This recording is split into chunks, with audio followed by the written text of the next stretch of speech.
Hello everyone, this is Nikhil. Welcome to my YouTube channel Learn Constant आपका हार्दिक स्वागत है। Friends, आज हम लोग वीडियो में डिस्कस करने वाले हैं सीबीएसई क्लास 6 एनसीईआरटी। हम लोग डिस्कस करेंगे पॉलिटिकल साइंस की। और पॉलिटिकल साइंस में हम लोग डिस्कस करेंगे चैप्टर थर्ड। और चैप्टर थर्ड के अकॉर्डिंग जो आपका डिस्कशन है, डिस्कशन थर्ड रहेगा। और अगर आपको स्क्रीनशॉट चाहिए तो आप लोग स्क्रीनशॉट ले सकते हैं नोट्स वगैरह के लिए। और फ्रेंड्स, वीडियो सेशन में आगे बढ़ने से पहले अगर आप ये वीडियो सेशन फर्स्ट टाइम देख रहे हैं, फर्स्ट टाइम आपने विजिट किया, तो आप हमारे यूट्यूब चैनल लर्न कौन सब्सक्राइब करें, बेल आइकन को प्रेस करें, ताकि आप सभी तक लेटेस्ट एजुकेशन वीडियोस का नोटिफिकेशन आपको टाइम से मिल सके, आपके टाइम से पहुंच सके। और फ्रेंड्स, अगर आपको ये वीडियो सेशन फर्स्ट टाइम आप लोग देख रहे हैं और आपको यह वीडियो सेशन अच्छा लग रहा है, तो वीडियो सेशन को ज़्यादा से ज़्यादा लाइक करें, ज़्यादा से ज़्यादा शेयर करें अपने फ्रेंड्स को, ताकि यह वीडियो सेशन आपके लिए, आपके फ्रेंड्स के लिए बहुत ही हेल्प करेगा आपकी टीचिंग एग्जाम्स की प्रिपरेशन करने में।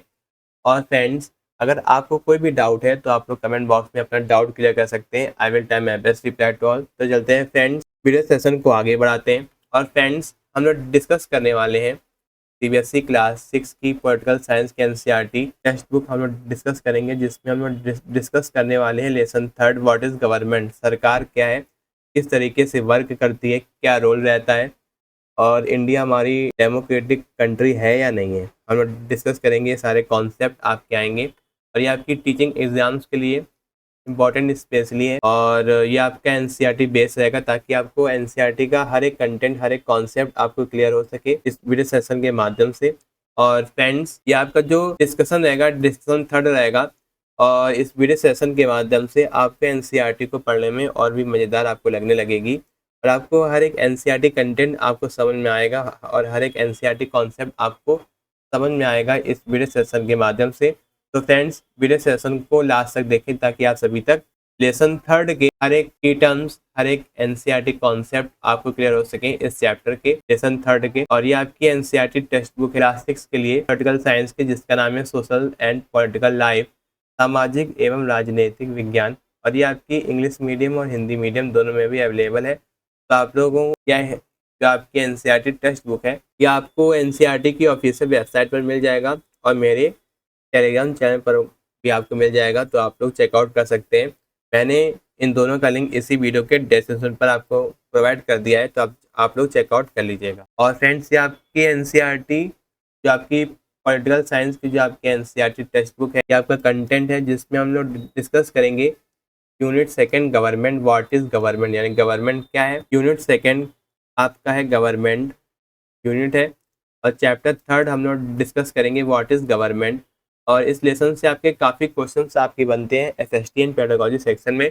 तो इस वीडियो सेशन को आपको लास्ट तक देखना है, ताकि आपको हर एक कॉन्सेप्ट, हर एक डाउट आपको क्लियर हो सके इस चैप्टर का। चलते हैं फ्रेंड्स, लेसन थर्ड का डिस्कशन स्टार्ट करते हैं।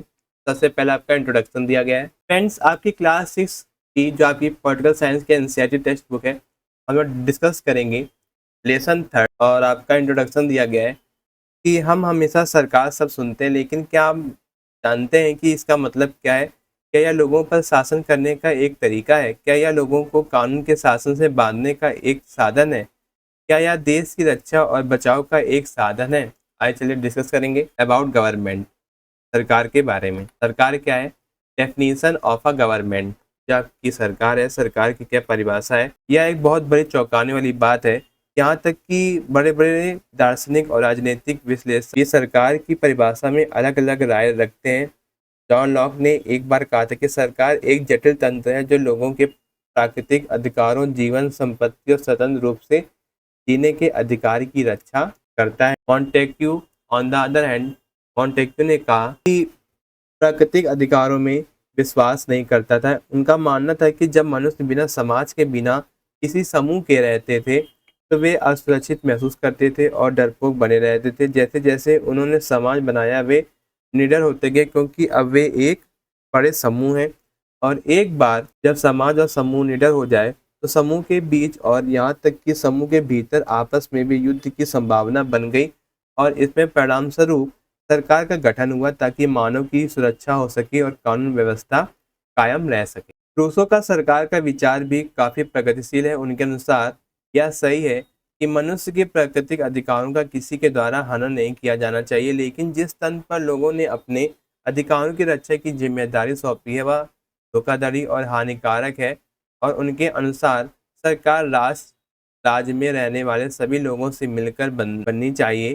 तो फिर आधुनिक दुनिया में सरकार की परिभाषा क्या हो सकती है? यह उपरोक्त सभी दर्शनों का मिश्रण है, और सरकार राष्ट्र को आगे बढ़ने के लिए आवश्यक अपने मूल कर्तव्यों को पूरा करने के लिए होती है, या लोगों के अधिकारों के द्वारपाल के रूप में कार्य करती है। हालांकि आधुनिक दुनिया में सभी लोगों के लिए सीधे शासन में भाग लेना व्यवहारिक रूप से संभव नहीं है, इसलिए वे जो करते हैं वह या वे लोगों को सत्ता से चुनते हैं जो उनकी ओर बाद में सरकार बनाते हैं। नेक्स्ट है the job of the government, यानी कि सरकार का क्या काम रहता है, क्या रोल होता है, सरकार के स्तर क्या है। और एक देश एक विशाल क्षेत्र है, एक देश में लाखों लोग रहते हैं, और एक केंद्रीकृत सरकार के लिए विशाल देश के सभी हिस्सों पर शासन करना, उनकी सुरक्षा करना और उनका विकास करना संभव है नहीं है।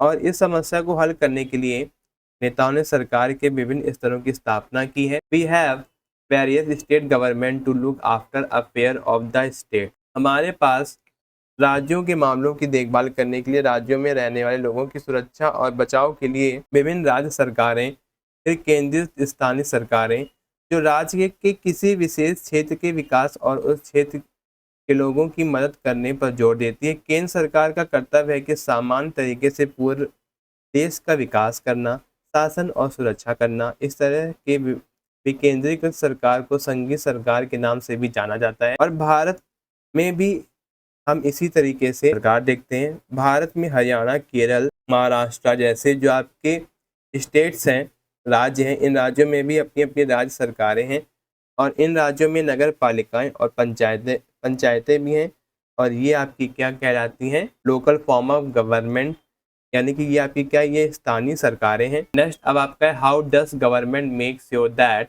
इट्स रूल आर फॉलो, यानी कि सरकार यह कैसे सुनिश्चित करती है कि उसके नियमों का पालन हो रहा है या हो। तो सरकार आमतौर पर अर्थव्यवस्था को संभालने, सड़कें बनने और लोगों को दूसरे की संपत्ति पर अतिक्रमण करने से रोकने के लिए नियम बनाती है। लेकिन लोग सरकारों की बातें क्यों सुनते हैं? लोग सरकार की बात इसलिए सुनते हैं क्योंकि सरकार को विधायी अंग कानून बनाता है ताकि समाज में व्यवस्था और शांति बनी रहे। उदाहरण के लिए जैसे कि आपकी किताब कहती है कि हर व्यक्ति जो मोटर वाहन चलाना चाहता है उसे पहले ड्राइवर का लाइसेंस प्राप्त करना होगा। बिना ड्राइविंग लाइसेंस के वाहन चलान गैर कानूनी है और ऐसा करना दंडनीय है।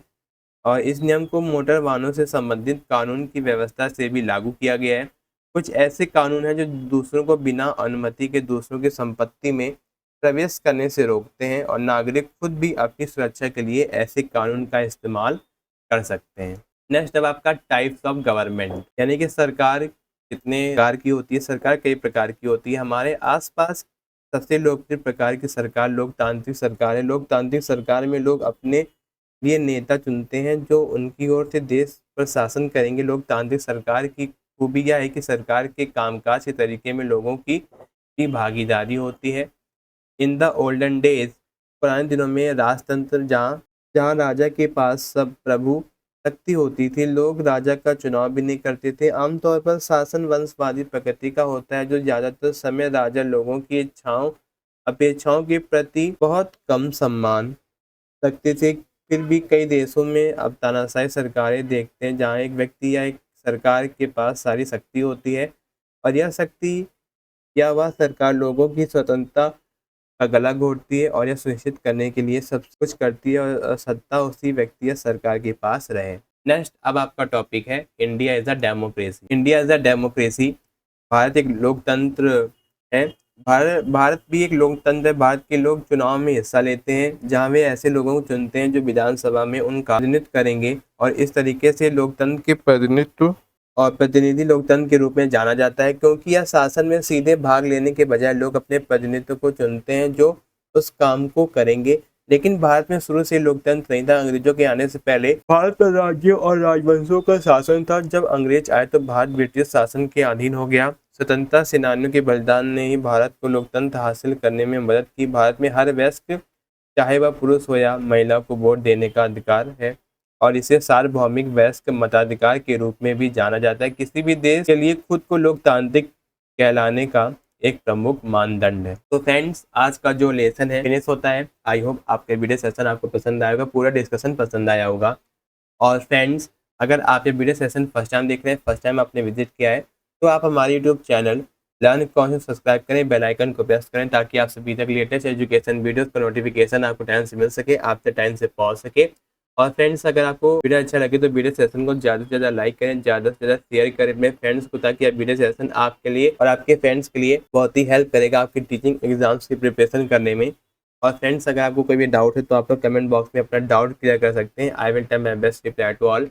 और फ्रेंड्स ये हमारे सोशल मीडिया हैंडल्स हैं, तो आप लोग लर्न कॉन्सेप्ट को आप लोग लर्न फ्रेंड्स ये हमारे सोशल मीडिया हैंडल्स हैं, तो आप लोग लर्न कॉन्सेप्ट को आप लोग फॉलो कर सकते हो फेसबुक पेज पर, इंस्टाग्राम पर, टेलीग्राम चैनल पर और ट्विटर पर आप लोग फॉलो कर सकते हो, ताकि आप सभी तक लेटेस्ट टीचिंग एग्जाम्स की वीडियोस की नोटिफिकेशन आपको टाइम से मिल सके, आपके टाइम से पहुंच सके। तो फ्रेंड्स आज का जो सेशन है फिनिश होता है। आई होप आपके वीडियो सेशन आपको पसंद आया होगा। मिलते हैं फ्रेंड्स इसी तरीके के इंटरेस्टिंग वीडियो में। थैंक यू, धन्यवाद।